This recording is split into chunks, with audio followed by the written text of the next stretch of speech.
ಮೇ 12ರಂದು ಮೋದಿ ಅವರು ಜನರನ್ನ ಉದ್ದೇಶಿಸಿ ಸದ್ಯಕ್ಕೆ ಆಗ್ತಿರೋ ಯುದ್ಧವನ್ನ ಕುರಿತು ಮಾತನಾಡ್ತಾರೆ. ಇದೇ ರೀತಿ ಕಳೆದ 24 ಗಂಟೆಯಲ್ಲಿ ಏನೇನಾಯ್ತು ಅಂತ ನಾನು ದಿನನಿತ್ಯ ಯಾವುದೇ ಮಸಾಲೆ ಇಲ್ದಿರಾ ನಿಮ್ಮ ಮುಂದೆ ತರೋ ಪ್ರಯತ್ನ ಮಾಡ್ತೀನಿ. ಈ ರೀತಿ ಬರುವ ಅಪ್ಡೇಟ್ಸ್ ಗಳನ್ನ ಮಿಸ್ ಮಾಡಬಾರ್ದು ಅಂದ್ರೆ ಚಾನೆಲ್ಗೆ ಈ ಕೂಡಲೇ ಸಬ್ಸ್ಕ್ರೈಬ್ ಮಾಡ್ಕೊಳ್ಳಿ. ಮೋದಿ ಅವರ 22 ನಿಮಿಷದ ಭಾಷಣ ಆದ ಕೂಡಲೇ ಪಾಕಿಸ್ತಾನ ಅವರು ಡ್ರೋನ್ಗಳನ್ನ ಜಮ್ಮು ಕಾಶ್ಮೀರದ ಸಾಂಬಾದ ಬಳಿ ಕಳಿಸ್ತಾರೆ. ಆದ್ರೆ ಯಾವುದೇ ರೀತಿಯ ಅಟ್ಯಾಕ್ ಅನ್ನ ನಾವು ನೋಡಿಲ್ಲ. ಅಕಸ್ಮಾತ್ ಅಟ್ಯಾಕ್ ಆದ್ರೂ ಕೂಡ ಈಗ ನಮ್ಮ S-400 ಏರ್ ಡಿಫೆನ್ಸ್ ಸಿಸ್ಟಮ್ಗಳು ಅವನ್ನ ಸುಟ್ಟು ಹಾಕ್ತವೆ ಅನ್ನೋ ನಂಬಿಕೆ ನಮ್ಮಲ್ಲಿ ಬಲವಾಗಿ ಇದೆ. ಇದು ಆದ ನಂತರ ಡ್ರೋನ್ ಚಟುವಟಿಕೆ ವರದಿಗಳು ಬಂದ ನಂತರ ಮೇ 12 ಸಂಜೆ ಅಮೃತ್ಸರ್, ಪಠಾನ್ಕೋಟ್ ಮತ್ತು ಹೋಶಿಯಾರ್ಪುರ್ ಸೇರಿದಂತೆ ಪಂಜಾಬ್ನಲ್ಲಿ ಹಲವಾರು ಜಾಗಗಳಲ್ಲಿ ಬ್ಲಾಕ್ಔಟ್ ಅನ್ನ ಘೋಷಿಸ್ತಾರೆ. ಹಾಗೆ ಇಂಡಿಗೋ ಫ್ಲೈಟ್ ಸೇರಿದಂತೆ ಹಲವಾರು ಫ್ಲೈಟ್ ಗಳನ್ನ ವಾಪಸ್ ಡೆಲ್ಲಿ ಏರ್ಪೋರ್ಟ್ಗೆ ಕಳಿಸ್ಬಿಡ್ತಾರೆ.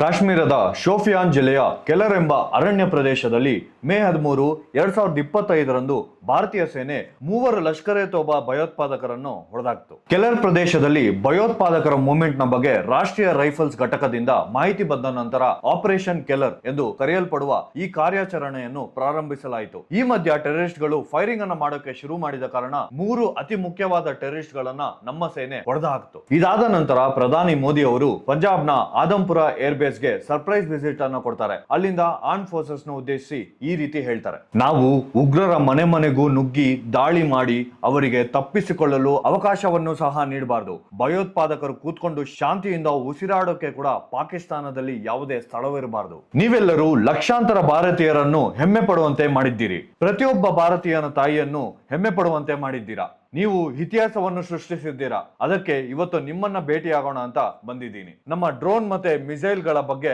ಯೋಚನೆ ಮಾಡಿದ್ರೇನೆ ಪಾಕಿಸ್ತಾನ ನಿದ್ದೆಗೆಟ್ಟು ಕೂತ್ಕೊಳ್ಳೋ ತರ ಮಾಡಿದೀವಿ. ಭಯೋತ್ಪಾದನೆಯ ವಿರುದ್ಧ ಭಾರತದ ಲಕ್ಷ್ಮಣ ರೇಖೆ ಈಗ ಸ್ಪಷ್ಟವಾಗಿದೆ. ಈಗ ಮತ್ತೊಂದು ಭಯೋತ್ಪಾದಕ ದಾಳಿ ಸಂಭವಿಸಿದರೆ ಭಾರತ ಬಲವಾದ ಉತ್ತರವನ್ನ ನೀಡುತ್ತೆ. ಈ ಮುಂದೆ ಆದ ಸರ್ಜಿಕಲ್ ಸ್ಟ್ರೈಕ್ ಮತ್ತು ಏರ್ ಸ್ಟ್ರೈಕ್ ಸಮಯದಲ್ಲಿ ನಾವು ಇದನ್ನ ನೋಡಿದೀವಿ. ಈಗ ಆಪರೇಷನ್ ಸಿಂಧೂರ್ ಭಾರತದ ಹೊಸ ಚಾಪ್ಟರ್ ಆಗಿ ಉಳಿಯುತ್ತೆ ಅಂತ ಹೇಳ್ತಾರೆ. ಈ ಎಲ್ಲಾ ವಿಷಯಗಳ ನಂತರ ಚರ್ಚಿಸಬೇಕಾದ ಇನ್ನೊಂದು ಪ್ರಮುಖ ವಿಷಯ ಇದೆ. DRDO ಈಗ ಹ್ಯೂಮನಾಯ್ಡ್ ರೋಬೋಗಳನ್ನ ತಯಾರಿ ಮಾಡ್ತಾ ಇದೆ. ಸೈನಿಕರ ಜೀವಕ್ಕೆ ಅಪಾಯವನ್ನು ಉಂಟು ಮಾಡದೆ ಹೆಚ್ಚಿನ ಅಪಾಯಕಾರಿ ಪ್ರದೇಶಗಳಲ್ಲಿ ಕಷ್ಟಕರ ಕಾರ್ಯಾಚರಣೆಗಳನ್ನ ನಿರ್ವಹಿಸುವುದು ಈ ರೋಬೋಗಳ ಉದ್ದೇಶವಾಗಿರುತ್ತೆ. ಸೈನಿಕರ ಸುರಕ್ಷತೆಯನ್ನ ಮನಸ್ಸಲ್ಲಿ ಇಟ್ಕೊಂಡು ಈ ಡೆವಲಪ್ಮೆಂಟ್ ಅನ್ನ DRDO ಮಾಡ್ತಾ ಇದೆ. ಈ ಯೋಜನೆಯನ್ನ ಕಳೆದ 4 ವರ್ಷಗಳಿಂದ ನಡೆಸ್ತಾ ಇದ್ದಾರೆ. ಇದರ ಪ್ರೋಟೋಟೈಪ್ ನ ಟೆಸ್ಟಿಂಗ್ ಕೂಡ ಆಗಿದೆ. ಸದ್ಯಕ್ಕೆ ಇದು ಅಡ್ವಾನ್ಸ್ ಡೆವಲಪ್ಮೆಂಟ್ ಫೇಸ್ ಅಲ್ಲಿ ನಡೀತಾ ಇದೆ. ಅತಿ ಶೀಘ್ರದಲ್ಲಿ ಈ ಹ್ಯೂಮನಾಯ್ಡ್ ರೋಬೋಟ್ ಗಳನ್ನ ನಮ್ಮ ಸೇನೆಯಲ್ಲಿ ನೋಡಲು ಅವಕಾಶ ಸಿಗುತ್ತೆ. ಇದಿಷ್ಟು ಕಳೆದ 24 ಗಂಟೆಯಲ್ಲಿ ಆದ ಅಪ್ಡೇಟ್ಸ್. ಮತ್ತಷ್ಟು ಅಪ್ಡೇಟ್ಸ್ ಗಾಗಿ ಕಥಲಕಟ್ಟುಕ ಚಾನೆಲ್ಗೆ ಸಬ್ಸ್ಕ್ರೈಬ್ ಮಾಡಿ.